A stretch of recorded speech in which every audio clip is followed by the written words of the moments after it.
অসমৰ ৰাইজৰ সন্মুখত এটা বহুত ডাঙৰ দায়িত্ব আহিব যে জুবিন গাৰ্গক আমি গানেৰে জীয়াই ৰাখিম নে আমি মদেৰে জীয়াই ৰাখিম।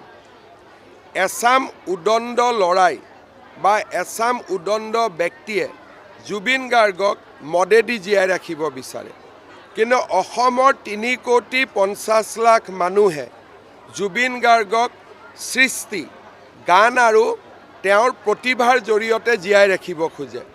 যিখিনি মানুহে এইখিনি কৰি আছে তেওঁলোকৰ সংখ্যা খুব কম, আৰু যিখিনি মানুহে মনে প্ৰাণে জুবিনক ভাল পায়, আজিও আমি ইয়াত আহিছোঁ, জুবিনৰ ফটো ৰাখিছোঁ, শ্ৰদ্ধাঞ্জলি জনাইছোঁ, নাহৰ ফুলৰ গছ ৰোপণ কৰিছোঁ। অসমৰ মানুহে জুবিনক গানৰ মাজেৰে, নাহৰ ফুলৰ মাজেৰে, সৃষ্টিৰ মাজেৰে জীয়াই ৰাখিব খোজে।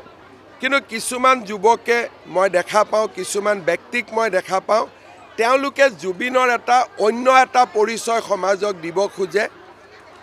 আৰু মানুহ এনেকুৱাও গৈছে যে আমাৰ জনজাতীয় লোকেওতো মদ খায়, জনজাতীয় লোকে মদ নাখায়।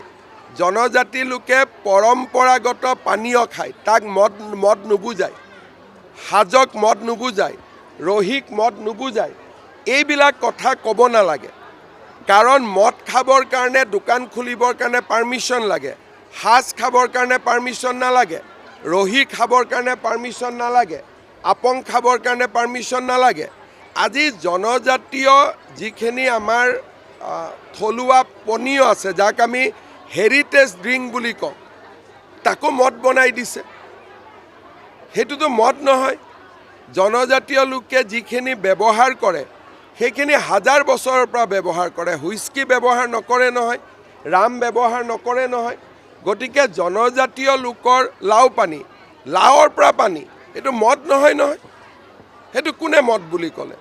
গতিকে জনজাতীয় লোকৰ নাম লৈ কোনোবাই হুইস্কি আৰু মদ খাই ৰাতি 2-3 বজাত যি ইচ্ছা তাকে কৰি থাকিব, তাক সভ্য সমাজ এখনে কেতিয়াও মানি ল'ব নোৱাৰে।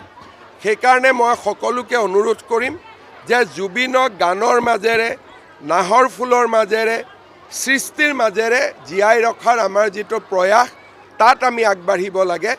আৰু যি এটা উদ্ভণ্ডালি যিটো চলাব খোজে এছামে জুবিনৰ সমাধি ক্ষেত্ৰখনক লৈ, সি কেতিয়াও মানি ল'ব পৰা নাযায়। আমি বিচাৰোঁ যে জুবিনক ভাল পোৱা মানুহখিনিয়ে চৰকাৰক সহযোগিতা কৰক।